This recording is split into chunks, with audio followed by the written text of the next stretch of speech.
दोस्तों आप सोच रहे होंगे कि मालदीव और भारत का ये जो विवाद है ये अब यहीं पर खत्म हो जाएगा, लेकिन गाइस ऐसा नहीं है। अभी मालदीव के जो प्रेसिडेंट है वो चीन विजिट पर गए हैं और वहाँ पर उन्होंने सीधे चाइना से भीख मांगा है पर्यटकों की। मालदीव के राष्ट्रपति ने चीन से आग्रह किया है कि वो अपने देश के ज्यादा से ज्यादा नागरिकों को ये बोले कि वो वेकेशन बनाने के लिए मालदीव आए, यानी कि वो अपने चाइनीज लोगों को मालदीव में छुट्टी बनाने के लिए, वेकेशन बनाने के लिए प्रेरित करें, ताकि भारत की नाराजगी की वजह से उसे जो 2 लाख पर्यटकों का नुकसान हुआ है उसकी वो भरपाई कर पाए और उनके देश की जो इकोनॉमी है वो बरकरार रहे। तो पूरी अपडेट क्या है समझते हैं इस वीडियो के माध्यम से कि मालदीव क्यों चाइना से भीख मांग रहा है। नमस्कार दोस्तों, मैं हूं विकास और आप देख रहे हैं ऑल इंडिया अफेयर्स।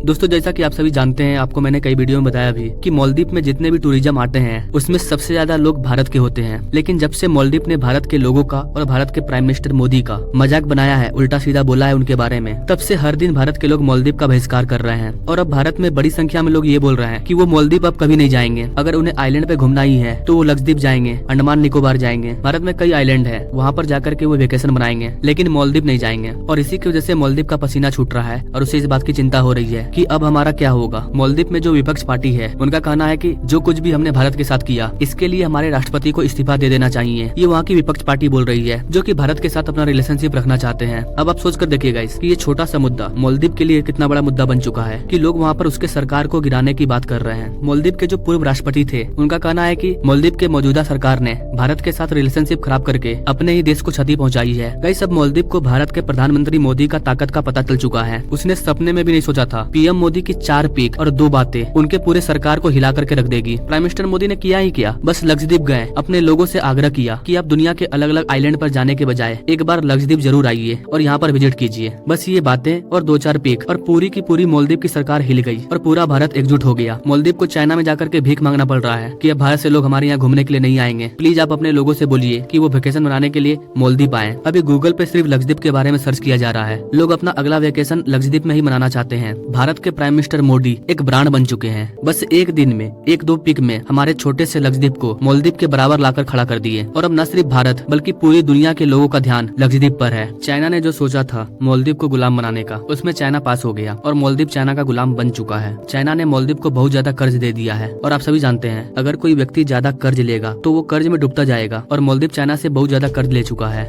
और बाद में चाइना मालदीव से बोलेगा तुम अगर मेरा कर्ज नहीं दे पाओगे तो मुझे अपना ये पोर्ट दे दो, ये समुद्री इलाका दे दो। और इस तरह से चाइना मालदीव पर कब्जा करते जाएगा, जो भारत के लिए प्रॉब्लम है क्योंकि चाइना पहले भी ऐसा कर चुका है। श्रीलंका के पोर्ट को चाइना ने इसी तरह लिया है और ये चीज मालदीव के लोगों को अभी समझ में नहीं आ रहा है। वो बस अभी देख रहे हैं कि कौन साथ देगा, फ्यूचर नहीं देख रहे हैं। इतिहास गवाह है, हमने मालदीव का इतिहास से साथ दिया है और अभी भी मालदीव के लोग जब बीमार पड़ते हैं तो वो अपना इलाज कराने के लिए भारत आते हैं, चाइना या दुबई नहीं जाते हैं, क्योंकि भारत कम से कम पैसे में अच्छी फैसिलिटी देता है। मालदीव में खाने पीने का कई सामान भारत से जाता है। मालदीव को डॉक्टरी सुविधा हम देते हैं। मालदीव की इकोनॉमी का एक बड़ा हिस्सा हमारे देश के पर्यटकों के द्वारा पूरा होता है। इतना सब करने के बाद भी मालदीव भारत को गाली दे रहा है, तो ऐसे मालदीव का क्या करना चाहिए? तो आपको क्या लगता है गाइस, मालदीव का बहिष्कार होना चाहिए या नहीं होना चाहिए? क्या अब भी आप मालदीव जाना चाहेंगे? अगर आपको मौका मिले किसी आइलैंड पे जाने का तो आप किसे चुनेंगे, मालदीव या लक्षद्वीप? अपने राय कमेंट बॉक्स में जरूर दें और ऐसे लेटेस्ट अपडेट के बारे में जानने के लिए मेरे चैनल से जरूर जुड़िए। Now thank you for watching. मिलते हैं अगले वीडियो में एक नई जानकारी के साथ, तब तक के लिए जय हिंद।